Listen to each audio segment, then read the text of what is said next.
خاله چیکار دارین؟ نه دستی گازت خوندستم. خاله فقط ارزه نبیرتونه پلیسی خرید کنی برم. چی؟ دینا درش دین داشت؟ خاله اگر دینا نبود 1 سال گذشت. چی میخری؟ گوش کنی خاله جان، تار، تربوز، قند، گوشت، کالا، بس! چی گفتی؟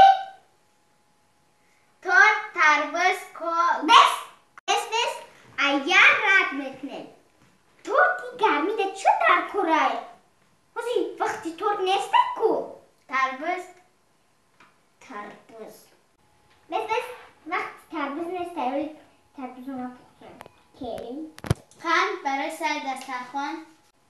قندی اصولا در صندوق ما بجوان همرا کلی نبرن میشه تشکیلی. گوشت کالا چی؟ کلا در کنه سای چای میخوریم. گوشت پلتنیتو میخریم. برا کلین ایشکف ذخیره بیو چانس دارم. خاله نیفتستم. تو نمیبینم شکفه.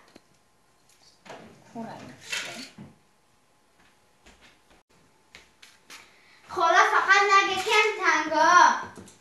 ایتان دارم از 100 سال موندگیم. در دین صف نکنیم بعد کجا بینیم. نکیم کلین یه ایده یافتم. تنگا رئیس میمونه. خطا عذاب نده. دکک تبیگی.